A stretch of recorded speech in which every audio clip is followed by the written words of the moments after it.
अस्सलाम वालेकुम स्टूडेंट्स, कैसे हैं आप सब? खैरियत से हैं? आज का जो लेक्चर है इसमें हम बात करेंगे कि जो स्टेट्स ऑफ मैटर हम पहले डिस्कस कर चुके, यानी गैस, सॉलिड या लिक्विड की हम बात कर चुके। तो ये जो डिफरेंट स्टेट्स ऑफ मैटर हैं, इंटरमॉलिक्यूलर फोर्सेस किस तरह से रोल प्ले करती हैं स्टेट्स ऑफ मैटर को बनाने में, तो ये हमने आज डिस्कस करना है। तो जी स्टूडेंट, जैसे कि मैंने आपसे इंट्रोडक्शन में भी कहा कि आज हम बात करेंगे कि इंटरमॉलिक्यूलर फोर्सेस का क्या रोल है स्टेट्स ऑफ मैटर जो है उनको डिफाइन करने के लिए, यानी गैस, लिक्विड एंड सॉलिड में इनका क्या डिफरेंस है, ये हमें देखना है। सो लेकिन जनाब, हम बात कर लेते हैं सबसे पहले तो इंटरमॉलिक्यूलर फोर्सेस को थोड़ा सा रिकॉल करेंगे कि ये एग्जैक्टली है क्या।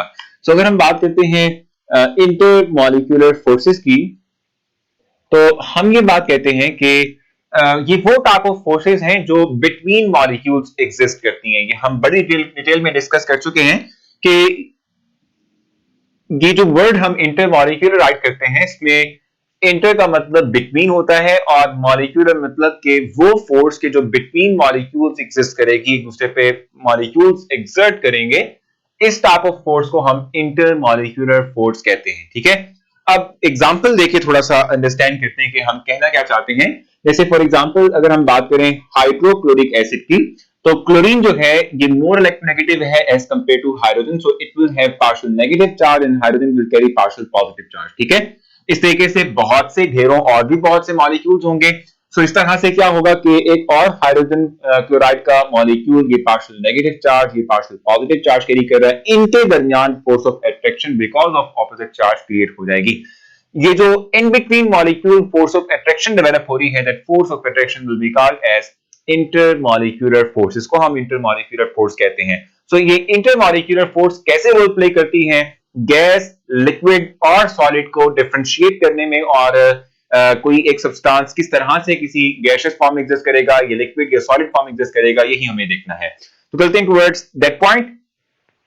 देखिए, जहां तक बात है मॉलिक्यूल्स की, तो ये हम कई बार डिस्कस कर चुके कि गैस के पार्टिकल्स जो होते हैं they are always far from each other, यानी इनके दरमियान डिस्टेंस जो है वो काफी ज्यादा होता है।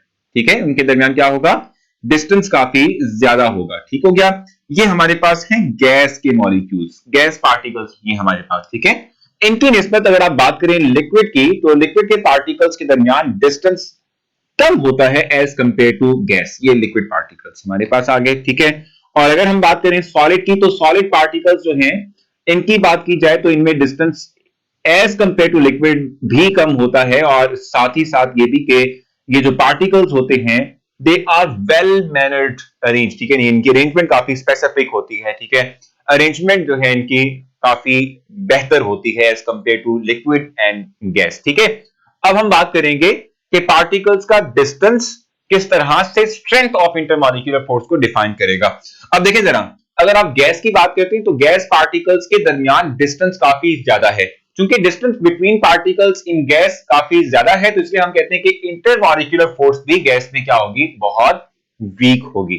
और चूंकि वीक इंटरमॉलिक्यूलर फोर्स है, इसीलिए फिर हम कहते हैं कि ना तो गैस का कोई डेफिनेट वॉल्यूम होता है और ना ही कोई डेफिनेट शेप होती है किसी भी गैस सब्सटेंस की। ठीक है, इसकी निस्बत अगर आप बात करें तो लिक्विड पार्टिकल्स जो हैं इनमें डिस्टेंस चूंकि कम है, डिस्टेंस कम होने की वजह से क्या होगा, इंटरमॉलिक्यूलर फोर्सेस की जो स्ट्रेंथ होगी, ठीक है, वो ग्रेटर हो जाएगी।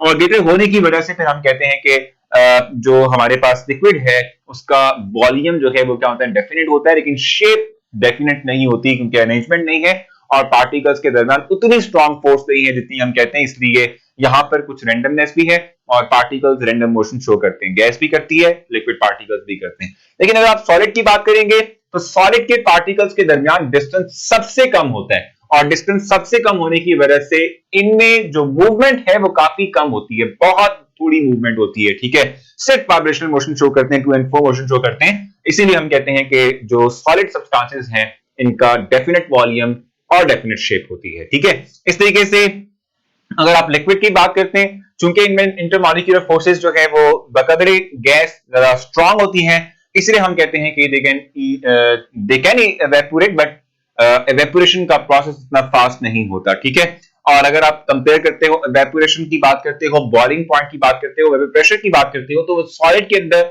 वेपरेशन का प्रोसेस भी, वेपर प्रेशर भी, बॉइलिंग पॉइंट भी काफी ज्यादा होता है as compare to liquid state, क्योंकि इन पार्टिकल्स के दरमियान डिस्टेंस भी कम है और डिस्टेंस कम होने के साथ साथ हम कहते हैं स्ट्रॉन्ग इंटरमॉलिक्यूलर फोर्सेस डेवलप हैं बिटवीन सॉलिड पार्टिकल्स। तो ये हमारे पास रोल था इंटरमॉलिक्यूलर फोर्सेस का between different solid, different states of matter, जो हमने डिस्कस किया।